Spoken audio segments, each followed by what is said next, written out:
Imaginen que su país depende del petróleo importado para literalmente todo.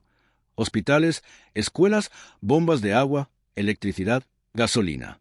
Ahora imaginen que un día, de repente, ese petróleo simplemente deja de llegar. Bienvenidos a Cuba en 2026. Por primera vez en una década, la isla caribeña pasó un mes entero sin recibir ni una sola gota de petróleo importado. Cero. Nada. Silencio absoluto en los tanqueros. ¿La razón? Donald Trump ha decidido que 2026 será el año en que Cuba sea libre. Y su definición de libertad aparentemente incluye dejar a 10 millones de personas sin combustible, sin luz y rezando para que los hospitales no se queden sin generadores. Hoy vamos a analizar cómo una isla que ha sobrevivido 65 años de embargo, huracanes, crisis económicas y hasta la caída de la Unión Soviética, enfrenta lo que expertos llaman la peor crisis desde 1959. Porque resulta que en geopolítica, controlar el petróleo no es solo poder económico. Es literalmente controlar si la gente puede encender la luz por la noche. ¿Cómo llegamos aquí? Para entender el desastre actual, necesitamos un poco de contexto. Cuba no produce suficiente petróleo propio. Nunca lo ha hecho. Así que desde hace décadas depende de amigos que le vendan o regalen crudo. La Trinidad petrolera de Cuba. 1. Venezuela, el mejor amigo que se fue. Durante años, Venezuela bajo Hugo Chávez y luego Nicolás Maduro era el Santa Claus petrolero de Cuba. Le mandaban crudo subsidiado, casi regalado, a cambio de médicos, maestros y apoyo político. Pero en enero de 2025, Trump literalmente ordenó la captura de Maduro. Sí, leyeron bien. Estados Unidos entró a Venezuela, sacó al presidente como si fuera un fugitivo del FBI, y de paso cortó el grifo petrolero a Cuba. Maduro está ahora, bueno, nadie sabe exactamente dónde, pero definitivamente no está enviando petróleo a La Habana. 2. México, el vecino que cedió a la presión. Cuando Venezuela colapsó como proveedor, México bajo la presidenta Claudia Sheinbaum se convirtió en el salvavidas de Cuba. Los envíos mensuales de crudo mexicano ayudaban a producir suficiente gasolina para aproximadamente un mes de demanda. México lo justificaba como ayuda humanitaria. Muy noble, muy solidario. Pero entonces Trump amenazó con aranceles a cualquier país que vendiera petróleo a Cuba. Y México, que depende de Estados Unidos para el 80% de su comercio exterior, dijo, «Lo siento muchachos, pero mi economía primero». El lunes, Sheinbaum confirmó que los envíos están detenidos. Aunque agregó, con un toque de culpa, «No está bien. No tienen combustible para hospitales ni escuelas. La gente está sufriendo». Gracias por la empatía, Claudia. Pero los cubanos no pueden llenar el tanque con palabras bonitas. 3. Rusia, el proveedor fantasma bloqueado. Rusia también enviaba petróleo a Cuba, pero usando la famosa flota fantasma. Barcos viejos, sin seguro, con banderas de conveniencia y nombres como SS. Definitivamente no somos rusos. En diciembre de 2024, Estados Unidos desplegó un bloqueo naval en el Caribe para cazar estos barcos. Uno de los buques capturados, el Skipper, llevaba suficiente crudo para que Cuba produjera combustible para 3 meses. Las fuerzas estadounidenses lo interceptaron como si estuvieran cazando piratas del siglo XVII. Resultado, Cuba pasó de tener 3 proveedores a tener 0 en cuestión de semanas. Ahora, ¿cómo se ve esto en la práctica? Porque una cosa es leer crisis de combustible en las noticias y otra muy distinta es vivirla. Las colas de gasolina. En La Habana, hacer cola para gasolina ya no se mide en minutos. Se mide en horas. Varias horas. La gente llega a las estaciones antes del amanecer con la esperanza de que hoy sí haya combustible. Algunos duermen en sus autos. Otros dejan el coche en la fila y se van a trabajar a pie, rogando que cuando regresen todavía haya gasolina. Cuba consume aproximadamente 8.200 barriles diarios de gasolina para 10 millones de habitantes. No es mucho comparado con otros países, pero cuando no hay nada, hasta 8.200 barriles parecen el oro líquido. El agua desaparece. Más del 80% de los equipos de bombeo de agua en Cuba dependen de electricidad. Sin electricidad, las bombas no funcionan. Sin bombas, no hay agua potable. Imaginen vivir en un clima tropical caribeño, con 30 grados de temperatura y no tener agua corriente. Ni para beber, ni para cocinar, ni para bañarse, ni para el baño. La crisis de petróleo se convirtió en crisis eléctrica, que se convirtió en crisis de agua, que se convirtió en crisis sanitaria. Los aeropuertos vacíos.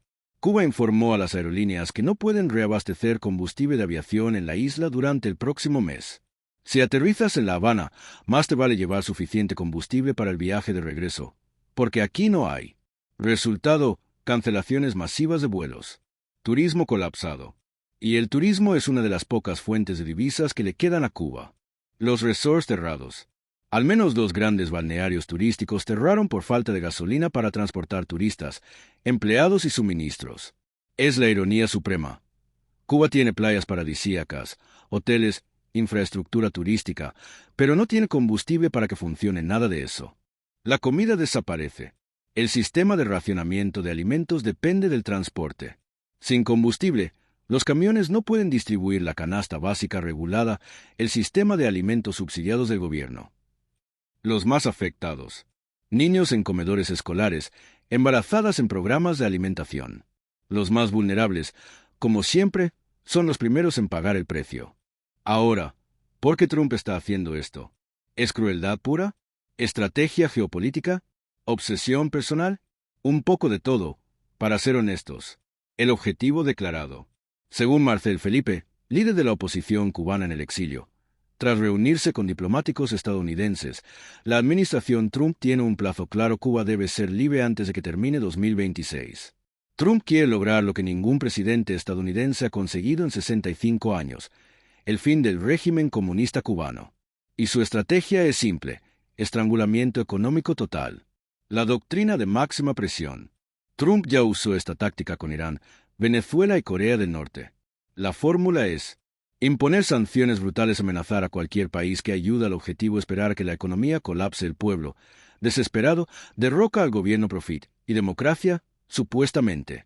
El problema es que esta estrategia nunca ha funcionado completamente. Irán sigue ahí, Corea del Norte sigue ahí. Cuba lleva 65 años a punto de colapsar.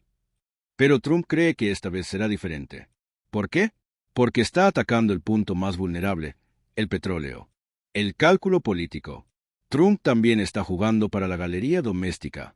Florida, el estado clave en elecciones estadounidenses, tiene una enorme comunidad de exiliados cubanos que odian al régimen de La Habana. Prometer liberar Cuba es un caramelo electoral que ningún republicano puede resistir. Además, Trump tiene un ego del tamaño de Texas. Quiere ser el presidente que acabó con el comunismo en el hemisferio occidental. Es el tipo de legado histórico que le encantaría. La ironía histórica. Lo gracioso, si es que algo de esto puede ser gracioso, es que Estados Unidos lleva más de 60 años tratando de acabar con el régimen cubano. Embargo económico desde 1962, invasión de Bahía de Cochinos. Fracaso épico, cientos de intentos de asesinato contra Fidel Castro, algunos tan ridículos que parecen sacados de una comedia, décadas de sanciones. Y Cuba sigue ahí, tercamente, obstinadamente. A veces parece que la isla sobrevive solo por pura terquedad caribeña. Pero esta vez, admiten incluso los defensores del régimen, es diferente. Porque no es solo presión política. Es una crisis existencial de recursos. Aquí es donde la cosa se pone seria. Porque incluso las Naciones Unidas están sonando las alarmas. La ONU advierte. La Oficina del Alto Comisionado de la ONU para los Derechos Humanos expresó preocupación, que en lenguaje diplomático significa «esto está muy mal», por el deterioro en Cuba. Marta Hurtado, portavoz de la ACNUD, fue directa. La escasez de combustible está poniendo en riesgo servicios esenciales en todo el país. Servicios esenciales igual a hospitales, agua potable, alimentos, electricidad. El alto comisionado Volker Turk fue más allá y llamó a Estados Unidos a revisar y levantar las medidas unilaterales que afectan indiscriminadamente a la población. Traducción diplomática. Oigan, están castigando a la gente común, no al gobierno. Los analistas opinan. Peter Kornbluh, coautor de Diplomacia encubierta con Cuba, dice que Cuba enfrenta la peor crisis económica desde 1959, producto de las políticas de máxima presión de Trump, el colapso del turismo post-pandemia, la mala gestión económica del gobierno cubano. Sí, leíste bien. Incluso los expertos reconocen que el gobierno cubano tiene su parte de culpa. Décadas de planificación centralizada e ineficiente, corrupción y decisiones económicas cuestionables han dejado a la isla más frágil que nunca.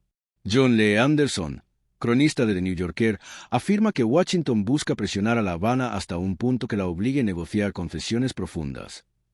El problema es, ¿qué pasa si Cuba no negocia? ¿Qué pasa si el régimen decide aguantar hasta el final, sin importar el costo humano? El argumento de Trump. Trump lo dijo sin pelos en la lengua. Sin petróleo, Cuba va a colapsar. Y técnicamente, tiene razón. Una economía moderna no puede funcionar sin energía. Es como intentar conducir un coche sin gasolina. Puedes empujarlo un rato, pero eventualmente se detiene. La pregunta moral es, ¿vale la pena el sufrimiento de millones de personas para lograr un cambio de régimen? Entonces, ¿hacia dónde va esto? Déjenme pintarles los escenarios. Escenario 1. El colapso total. Cuba se queda sin reservas de combustible. Los hospitales empiezan a reportar muertes por falta de electricidad. El sistema de agua colapsa completamente. Hambruna generalizada. La presión social explota. Protestas masivas como las de julio de 2021, pero multiplicadas por 10. El régimen se enfrenta a la decisión, reprimir brutalmente o negociar. Si reprime, arriesga sanciones aún más duras y aislamiento total. Si negocia, admite derrota y abre la puerta a reformas profundas que podrían significar el fin del sistema actual. Probabilidad, 40%. Escenario 2. China y Rusia al rescate. Beijing y Moscú deciden que no pueden permitir que Estados Unidos anote una victoria tan clara en su patio trasero ideológico. China envía tanqueros con petróleo. Rusia desafía el bloqueo naval estadounidense. Cuba sobrevive, pero a cambio se convierte en un satélite aún más dependiente de potencias autoritarias. Trump se enfurece. Aumenta sanciones. Tensión geopolítica global se dispara. Probabilidad, 30%. Escenario 3. Negociación secreta. Entre bastidores, Cuba y Estados Unidos empiezan conversaciones secretas. Cuba acepta reformas económicas limitadas, elecciones parcialmente supervisadas, liberación de presos políticos. Estados Unidos levanta gradualmente sanciones, permite el flujo de petróleo humanitario. Ambos lados declaran victoria. Nada cambia realmente, pero la crisis se amortigua. Probabilidad, 20%. Escenario 4. Status quo doloroso. Cuba aguanta, como siempre ha hecho. La gente sufre horriblemente, pero el régimen sobrevive porque los sistemas autoritarios son buenos en una cosa: controlar poblaciones desesperadas. Eventualmente, algún país rompe las sanciones. O Trump pierde interés. O llega una nueva administración estadounidense. La crisis se convierte en nueva normalidad cubana. Apagones constantes, escasez crónica, pero sin colapso total. Probabilidad, 10%. Pero más allá de los escenarios geopolíticos, hay 10 millones de personas reales viviendo esto. La abuela en La Habana, que tiene 75 años, vive en un tercer piso sin ascensor, y cuando no hay agua tiene que subir cubetas de 20 litros por las escaleras. El médico en el hospital, que tiene que decidir cuáles pacientes conectar a los pocos ventiladores que funcionan con los generadores de emergencia cuando se va la luz. La madre soltera, que no tiene cómo cocinar para sus hijos porque no hay gas, y cuando hay electricidad es solo 6 horas al día. El estudiante universitario, que no puede estudiar de noche porque no hay luz, y su laptop murió hace meses porque no hay repuestos. Estas son las consecuencias colaterales de la geopolítica. Números en hojas de cálculo de Washington se convierten en sufrimiento real en las calles de Santiago, Holguín, Camagüey. Y aquí está el dilema ético brutal. ¿Es aceptable causar sufrimiento masivo a una población civil para forzar un cambio de gobierno? Los defensores de Trump dirían, el régimen cubano ha causado 65 años de sufrimiento. Nosotros solo estamos acelerando el final. Los críticos dirían, están usando el hambre y la enfermedad como arma política. Eso es un crimen contra la humanidad. Ambos tienen puntos válidos. Y ahí está la tragedia. Cuba sin petróleo es como un cuerpo sin sangre. Técnicamente puede sobrevivir un tiempo, pero no puede funcionar. Trump ha apostado todo a que la presión económica absoluta logrará lo que décadas de política no pudieron: el fin del último régimen comunista en el hemisferio occidental. Puede que tenga razón. Esta crisis es, objetivamente, la peor en la historia moderna de Cuba. Pero Cuba también tiene un historial de 65 años sobreviviendo lo imposible. De convertir la escasez en ingenio. De aguantar cuando todos pronosticaban colapso. La pregunta es, ¿a qué costo? Porque mientras Washington y La Habana juegan ajedrez geopolítico, son las abuelas cubanas sin agua, los niños sin comida y los enfermos sin electricidad quienes pagan el precio. Al final, La historia juzgará si acelerar el fin de un régimen autoritario justificó el sufrimiento de millones. Pero para la familia cubana que hoy no tiene luz, ni agua, ni comida, la historia es un lujo que no pueden permitirse. ¿Qué piensan ustedes? ¿Es justificable esta presión extrema? ¿O estamos viendo el preludio de una crisis humanitaria catastrófica? Déjenlo en los comentarios. Si este análisis les abrió los ojos sobre lo que realmente está pasando más allá de los titulares, suscríbanse. La geopolítica no son solo mapas y banderas. Son personas reales, viviendo consecuencias reales. Nos vemos en el próximo video. Y recuerden, en política internacional, el petróleo no es solo energía, es poder sobre la vida y la muerte.